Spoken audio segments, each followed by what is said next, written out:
De nuevo, Dios le bendiga, mis hermanos. Estamos en la clase del nivel 3 de Vida Nueva, contentos de lo que hemos ido viendo hasta este momento y de antemano agradecidos del Señor de lo que Él pueda tener en las semanas y clases por venir. Eh, Siempre hacemos este recuento porque a veces alguno pierde una clase o el hilo de por dónde vamos. Y al terminar la clase de la semana pasada, cruzamos el Ecuador, la mitad de lo que son las clases o este material, y entramos a dos temas que concurren con el propósito siempre general de hacernos mejores y más enfocados líderes en el servicio al Señor. Hasta este punto nos habíamos concentrado principalmente en la relación interna que debe tener cada líder servidor con su Señor y además con la iglesia. Y esa mirada era fundamental para entender las expectativas de Dios o que Dios tiene sobre cada uno y cómo Él sin duda nos ha de antemano preparado. Lo vamos a ver en Efesios. Y no dejemos entonces en este momento de repasar y recordar que las primeras sesiones de clases eran sobre las enseñanzas de Jesús sobre el liderazgo. Fueron aquellas lecciones en que observamos a Jesús como modelo, y vimos además siete principios sobre los que se fundamenta filosófica y espiritualmente el ser un líder servidor.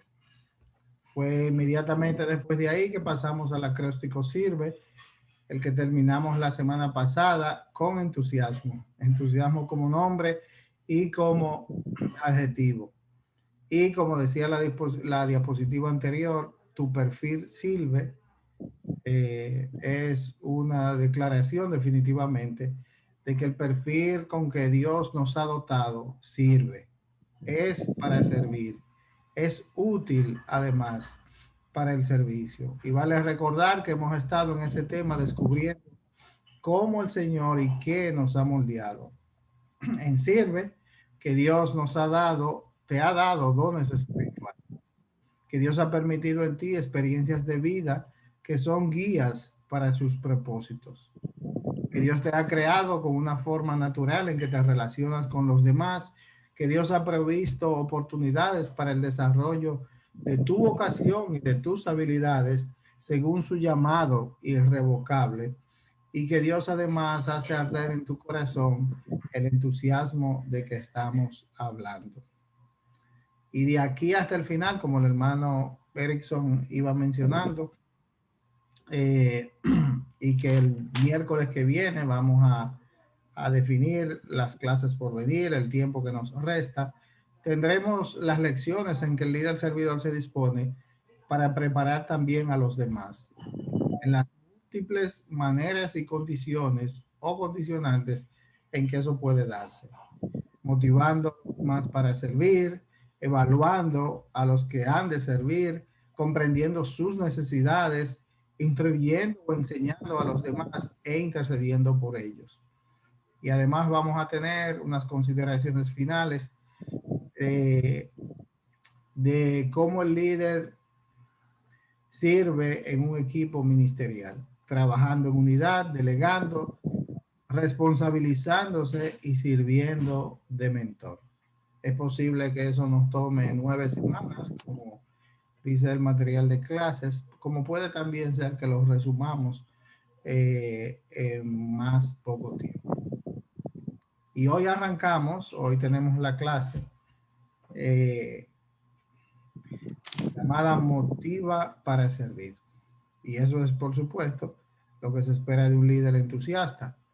Y debemos recargar como introducción la importancia de la preparación y de la motivación, lo cual, mis hermanos, es imposible de sobreenfatizar. Y lo vamos a ver en unos versículos inmediatamente. No basta con estar motivado, hay además que estar preparado. Y no basta con estar preparado, hay además que estar motivado. Y ambas tareas primordiales que se complementan para nosotros mismos y hacia los demás. Jesús pasó precisamente 3 años preparando a sus discípulos para trabajar en los ministerios que tendrían el resto de su vida. Y además, eso lo sabemos, ese tiempo también estuvo motivándolos. Y Pablo le recordó a los cristianos de Éfeso que aquellos a quienes Dios había dado el don de dirigir debían preparar a otros mientras trabajaban junto a ellos para lograr las metas comunes del ministerio. Efesios capítulo 4, versículo 2. Pero vamos a leer específicamente lo que dice Pablo y además lo que dice el apóstol Pedro en alguna de sus cartas con respecto a la preparación a estar capacitado. Y en segunda de Timoteo, algunos versículos que he seleccionado del capítulo 2, dice: lo que has oído de mí ante muchos testigos, esto encarga a hombres fieles, que sean idóneos para enseñar también a otros. Y procura tú con diligencia presentarte a Dios aprobado, como obrero que no tiene de qué avergonzarse, que usa bien la palabra de verdad.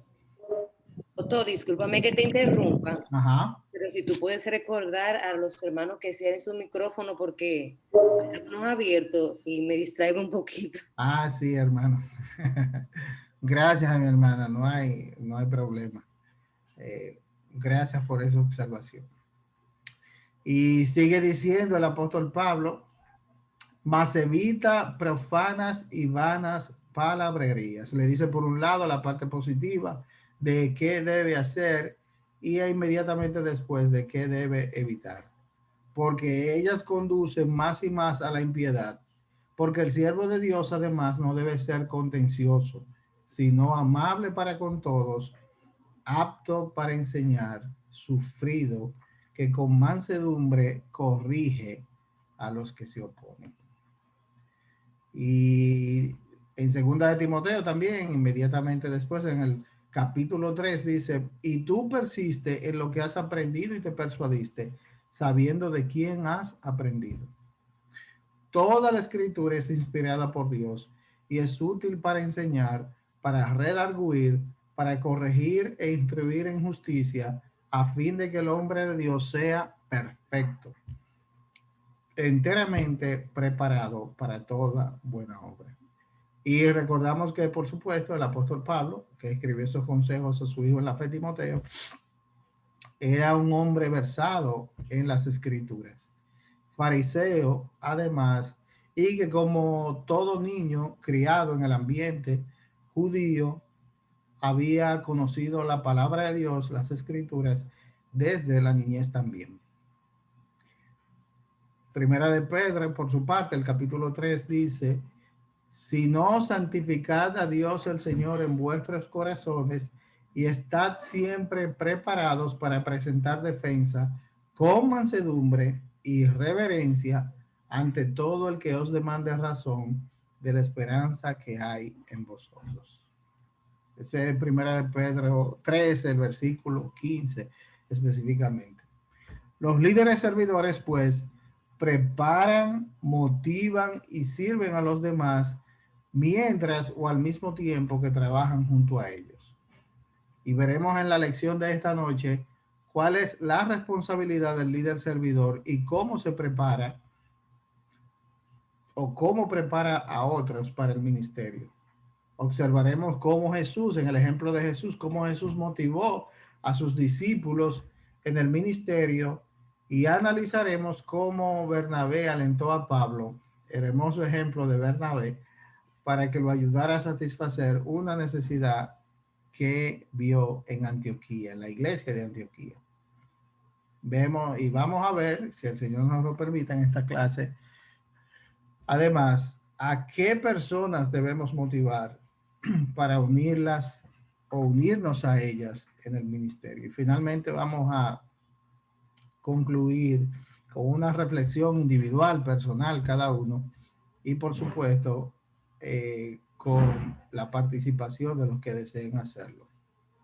Así que, ¿cuál es, dice la lección de hoy, cuál es el primer paso para preparar a un líder? Los líderes servidores motivan a otros para que se involucren en el ministerio, que se hagan parte. Conocen el gozo de encontrar un lugar para servir y quieren que los demás también lo encuentren. El gozo de la participación en comunidad, de servir dentro del mismo cuerpo, cuya cabeza, por supuesto, es Cristo. Saben que los que no participan en el ministerio están perdiendo algo del plan de Dios para sus vidas y no están, por supuesto, ejerciendo la función para la que en el cuerpo ellos están destinados. Y surge inmediatamente la pregunta para que vayamos reflexionando. ¿Hay algo, hermano, en que te sientas que especialmente sirves? ¿Hay algo en que te percibas especialmente útil? El primer paso para adiestrar, para preparar a los demás para servir, es motivarlos a involucrarse en el ministerio. Y por supuesto, repetimos, eso debe empezar por cada uno. Y motivar significa atraer hacia uno, a que las personas, los demás, los hermanos, se sientan atraídos hacia las condiciones que tenemos. Principalmente, por supuesto, también decimos, por los dones y talentos que ha dado el Espíritu Santo, por el llamamiento que tenemos, que hemos recibido del Señor, por nuestras características individuales y por el sentido de la misión que tenemos. Motivamos a alguien cuando nos colocamos a su lado durante un tiempo para consolarlo y ayudarlo. Y vamos a ver el ejemplo específicamente en esta clase de Jesús y de Bernabé. ¿Cómo lo hizo Jesús? ¿Cómo Jesús motivó a sus discípulos? Algunos piensan, bueno, ni modo, Jesús tenía todas las condiciones, perfecto, y Dios para motivar a sus discípulos.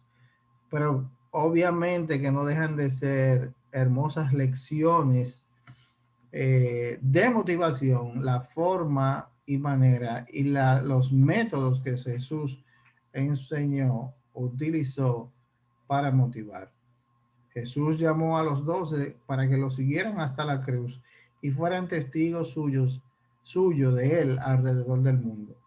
Pasó gran parte de su tiempo motivándolos. Y si buscamos a Juan 14, Juan capítulo 14, ahí contiene la palabra de Dios, algunas de las palabras más estimulantes de Jesús para sus seguidores. Sus discípulos estaban preocupados porque su maestro se iba. Estaban preocupados por él además. Y mientras más se acercaban a Jerusalén, más les inquietaba lo que sucedería después. ¿Y qué les dijo Jesús a sus discípulos para motivarlos? Lo vemos en Juan 14, en los versículos 1 al 4. Dice la palabra de Dios: no se turbe vuestro corazón. Creéis en Dios, creed también en mí. En la casa de mi Padre muchas moradas hay. Si así no fuera, yo os lo hubiera dicho. Voy pues a preparar lugar para vosotros. Y si me fuere y os prepararé lugar, vendré otra vez y os tomaré a mí mismo para que donde yo estoy, vosotros también estéis. Y sabéis a dónde voy y sabéis el camino. Wow, qué poderosa promesa del Señor, en la que también estamos los que estamos aquí confiados. Tomás hizo, por supuesto, inmediatamente después una pregunta que quizás estaba en la mente de todos. ¿Cómo podemos saber el camino? ¿Y cómo, hermanos, la respuesta de Jesús los motivó? Juan capítulo 14 también, los versículos 5 al 7. Le dijo Tomás: Señor, no sabemos a dónde vas. ¿Cómo pues podemos saber el camino? ¿Cómo pues podemos saber el camino? Y Jesús le dijo, yo soy el camino y la verdad y la vida, y nadie viene al Padre si no es por mí. Nadie viene al Padre sino por mí.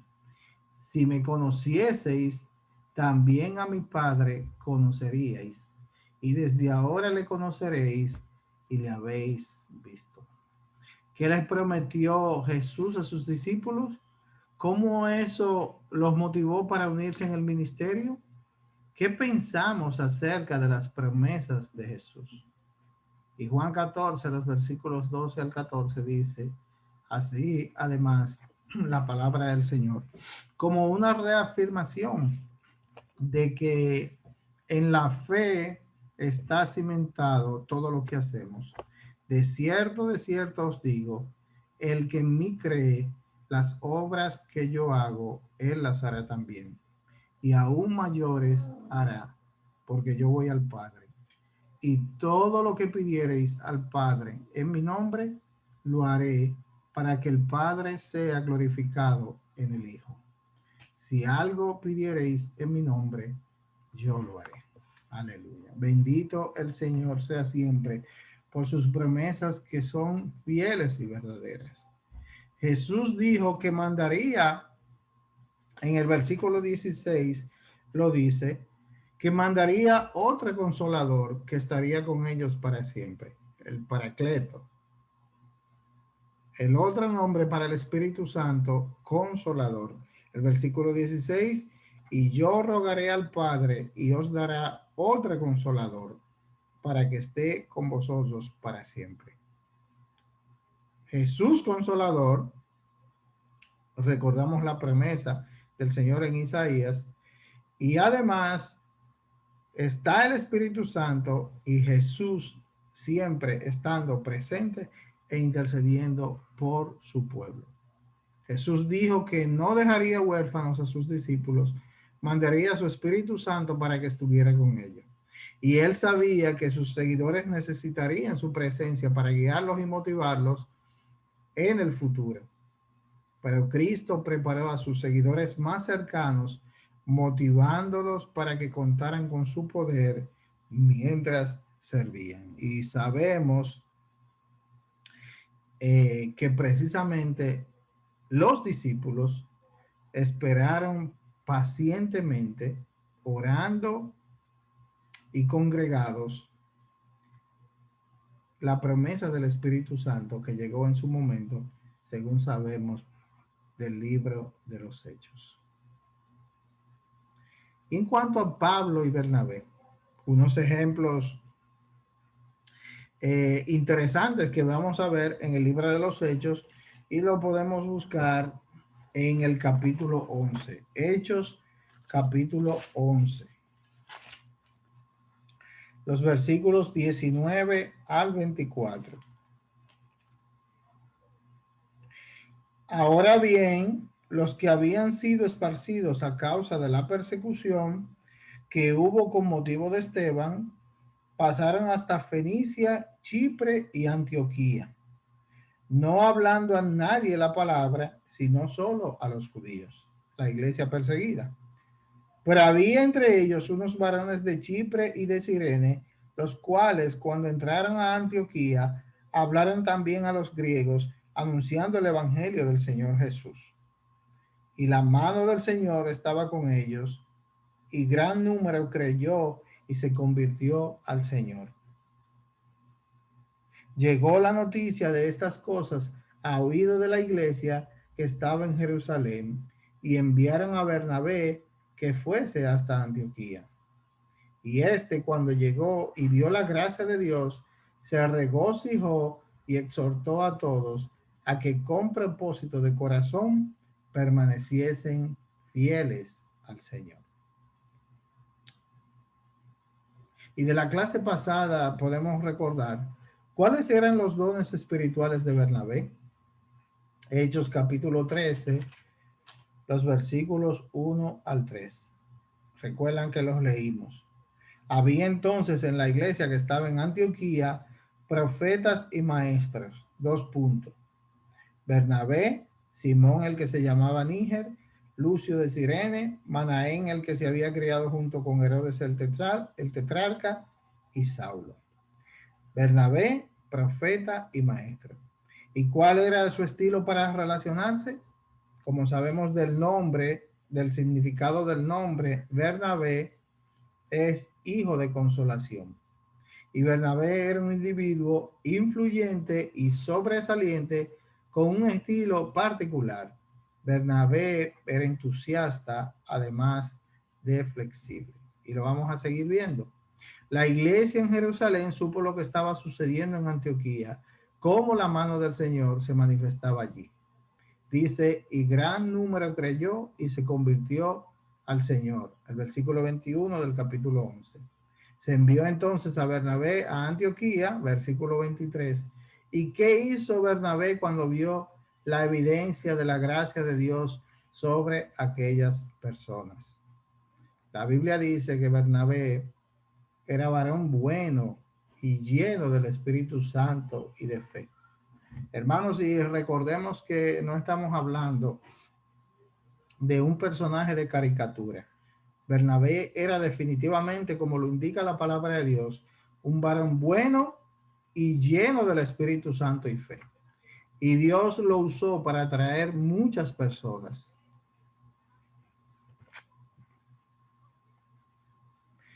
Versículo 24. Y Bernabé era definitivamente lo que estamos en esta clase buscando aprender, un líder servidor. Vamos a Hechos también, pero en el capítulo 11, los versículos 25 y 26. 11, 25 y 26 dice la palabra de Dios. Después fue Bernabé a Tarso para buscar a Saulo y hallándole le trajo a Antioquía. Fíjense que lo llama Saulo porque Pablo tenía ambos nombres. Y hallándole le trajo a Antioquía. Lo vamos a repetir, porque era varón bueno y lleno del Espíritu Santo y de fe, y una gran multitud fue agregada al Señor. Y después fue Bernabé a Tarso para buscar a Saulo, y hallándolo le trajo a Antioquía. Y se congregaron allí todo un año con la iglesia y enseñaron a mucha gente, y a los discípulos se les llamó cristianos por primera vez en Antioquía. A medida que la iglesia en Antioquía crecía, se hacía necesario mejorar la enseñanza. Los nuevos convertidos necesitaban que les enseñaran a seguir el camino con el Señor. Más o menos lo que vimos en el caso de la semana pasada, cuando Apolo fue instruido precisamente en la palabra del Señor por Priscila y Aquila. Bernabé reconoció esa necesidad. ¿Y cómo reaccionó? ¿Qué hicieron juntos Bernabé y Pablo? Bernabé vio una necesidad en la iglesia joven de Antioquía. Los nuevos creyentes necesitaban una enseñanza bíblica intensiva. Sabía él además que Saulo, era un maestro experimentado y viajó hasta Tarso. Motivó a ese fariseo convertido al cristianismo a venir con él para que lo ayudara a satisfacer esa necesidad. No solamente él tenía condición de profeta y maestro, sino que teniéndola también Pablo, Bernabé motivó a Pablo para que juntos satisfacieran esa necesidad. ¿Y cuánto tiempo los dos enseñaron a aquella iglesia, a esa gente? Todo un año. Y se congregaron allí todo un año con la iglesia. ¿Cómo eso impactó a la iglesia? Y a los discípulos se les llamó cristianos por primera vez en Antioquía. Bernabé era un líder servidor. Un líder servidor que animó a Pablo a unirse. Y ese mismo Saulo, ese mismo Pablo, es el que luego se convierte en el más grande misionero que la iglesia haya conocido. Pablo sabía la importancia del estímulo y en 2 ocasiones le dijo en su carta a la iglesia de Tesalonicenses, en una de sus cartas a la iglesia de Tesalonicenses, de los tesalonicenses, les habló de motivarse los unos a los otros. Sigamos pensando, mis hermanos. ¿Somos de los que motivamos a los demás? ¿Conocemos de gente que necesita ser motivada? ¿O necesitamos todavía estímulo de alguien nosotros mismos? Primera de Tesalonicenses, el capítulo 4, el versículo 18, dice el apóstol Pablo, dice la palabra de Dios. Por tanto, alentaos los unos a los otros con estas palabras. Y esas palabras a que el apóstol Pablo se refiere son las que dice a partir del versículo 16, porque el Señor mismo con voz de mando, con voz de arcángel y con trompeta de Dios, descenderá del cielo, y los muertos en Cristo resucitarán primero. Y luego los que vivimos, los que hayamos quedado, seremos arrebatados juntamente con ellos en las nubes para recibir al Señor en el aire. Y así estaremos para siempre con Él. Aleluya. Se parece bastante a la promesa del Señor, por supuesto, de que Él ha preparado lugar para nosotros. Y en el versículo 11 del capítulo 5, también de Primera de Tesalonicenses, dice la palabra de Dios, por lo cual animaos unos a otros y edificaos unos a otros, así como ya lo hacéis. Una iglesia buena, tremenda, la iglesia de Tesalonicenses que Pablo alaba. ¿Qué había dicho antes de eso el apóstol Pablo acerca de que se animaran, de por qué se animaran? Dice el versículo 9, porque no nos ha puesto Dios para ira, sino para alcanzar salvación por medio del Señor Jesucristo, quien murió por nosotros para que sea que velemos o que durmamos, vivamos juntamente con Él. Así que en resumen, y ya estamos terminando, la clase parece que es corta en esta noche. Reflexivamente, consideremos unos minutos. Vamos a orar y vamos a dar participación a los que deseen tenerla. Considera verte como alguien que debe motivar a otros. Obviamente, esa motivación de la que estamos hablando no es la motivación que vende el mundo.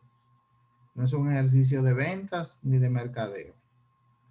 Estamos hablando de la motivación espiritual que viene dada por la obra del Espíritu Santo en la mente y el corazón de cada uno de nosotros. Y contestemos en este momento, ¿qué de lo que Jesús dijo a sus discípulos te motiva más a ti? De lo que leímos en Juan en el capítulo 14. ¿Qué de lo que dice el Señor, dijo el Señor a los discípulos, te motiva más a ti? Si lo repetimos, no se turbe vuestro corazón, creéis en Dios, creed también en mí. En la casa de mi Padre muchas moradas hay. Si así no fuera, yo os lo hubiera dicho. Voy pues a preparar lugar para vosotros. Y si me fuere, les prepararé lugar. Vendré otra vez y os tomaré a mí mismo, para que donde yo estoy, vosotros también estéis. Y sabéis a dónde voy y sabéis el camino. Yo soy el camino y la verdad y la vida, y nadie viene al Padre sino por mí. ¿Has tenido, hermano, un Bernabé en tu vida?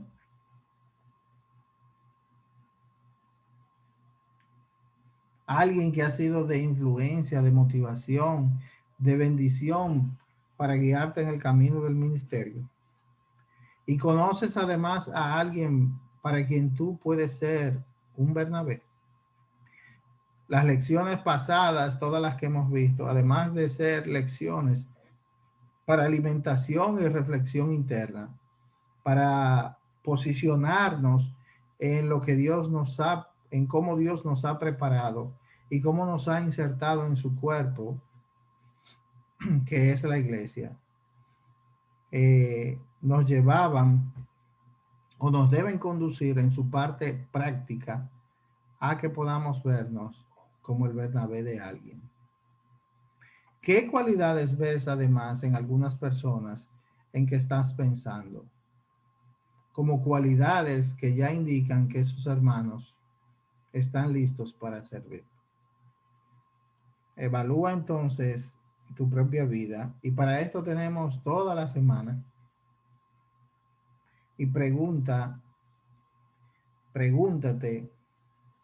además, ¿hay algo en tu vida que puede impedir, puede estar impidiendo que otra persona acepte tu invitación a servir? ¿Qué refleja tu corazón a los demás? El Señor nos ayude, mis hermanos. Sabemos, como dice en Segunda de Corintios, que el tesoro que es el Evangelio ha sido puesto en vasos de barro. Por esos vasos de barro pueden ser útiles a la obra del Señor en la medida en que nos disponemos de corazón a que toda su voluntad sea manifiesta en nosotros. Renovamos el entendimiento y somos sacrificio vivo delante del Señor para hacer su voluntad, que todos sabemos es siempre buena, agradable y perfecta.